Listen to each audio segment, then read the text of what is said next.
ਵਾਲੇ ਲੋਕ ਸਾਡੇ ਵਾਸਤੇ ਤੇ ਬਹੁਤ ਚੰਗਾ ਕਿਉਂ ਜਿਹੜੀ ਚੀਜ਼ ਤੁਹਾਡੇ ਇੱਧਰ ਮਹਿੰਗੀ ਹੈ ਸਾਡੇ ਉੱਧਰ ਆਣ ਕੇ ਇੱਧਰ ਵਿਕ ਜਾਵੇ ਜਿਹੜੀ ਇਹ ਤੁਹਾਡੇ ਸਾਡੇ ਹੁਕਮਰਾਨਾਂ ਨੂੰ ਸੋਚਣਾ ਚਾਹੀਦਾ, ਆਵਾਮ ਦੀ ਖਾਤਰ ਹੀ ਸੋਚ ਲੈਣ ਚਲੋ, ਕਿਉਂਕਿ ਜਿਹੜੀ ਚੀਜ਼ ਤਾਜ਼ਾ ਬਤਾਜ਼ਾ ਤੇ ਛੇਤੀ ਬਰ ਵਕਤ ਜਿਹੜੀ ਇੰਡੀਆ ਤੋਂ ਆ ਜਾਣੀ ਜਾਂ ਪਾਕਿਸਤਾਨ ਚੋਂ ਇੰਡੀਆ 'ਚ ਚਲ ਜਾਣੀ ਆ, ਉਹ ਹੋਰ ਕਿਸੇ ਮੁਲਕ ਚੋਂ ਨਹੀਂ ਆ ਸਕਦੀ। ਹਾਂਜੀ ਹਾਂਜੀ ਜ਼ਰੂਰ ਚਾਹੀਦਾ ਜੀ, ਦੋਵਾਂ ਹਕੂਮਤਾਂ ਨੂੰ ਰਲ ਮਿਲ ਕੇ ਚਾਹੀਦਾ ਤੇ ਲੋਕ ਇੱਥੋਂ ਦੇ ਖੁਸ਼ਹਾਲ ਹੋਣਗੇ।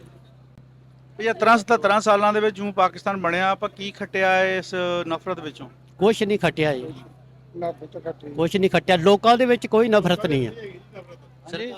ਲੋਕਾਂ ਵਿੱਚ ਨਫ਼ਰਤ ਕੋਈ ਨਹੀਂ ਹੈਗੀ, ਆਮ ਪਬਲਿਕ ਆ ਇਹ ਬਸ ਇੱਕ ਰਾਜਨੀਤੀ ਪੋਲਿਟਿਕਸ ਦਾ ਇੱਕ ਜਾਣ ਕੇ ਅਸੀਂ ਸ਼ਿਕਾਰ ਹੋਏ ਪਏ ਆ, ਹੋਰ ਗੱਲ ਕੋਈ ਨਹੀਂ ਹੈਗੀ।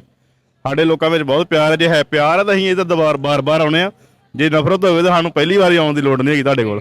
ਹਾਂਜੀ ਆ ਦੁਬਾਰਾ ਬੰਦਾ ਇਸੇ ਕਰਕੇ ਆਂਦਾ ਕਿ ਜਦੋਂ ਉਹਨੂੰ ਕੋਈ ਅੱਛੀ ਚੀਜ਼ ਨਜ਼ਰ ਆਉਂਦੀ ਤਾਂ ਹਾਂ ਬਾਈ, ਕੱਲ ਕਹਿਣੀ ਹੋਰ ਬੰਦੀ, ਤੁਹਾਡੇ ਇੱਧਰ ਦੇ ਮੁਲਾਜ਼ਮ ਹੈ ਨਾ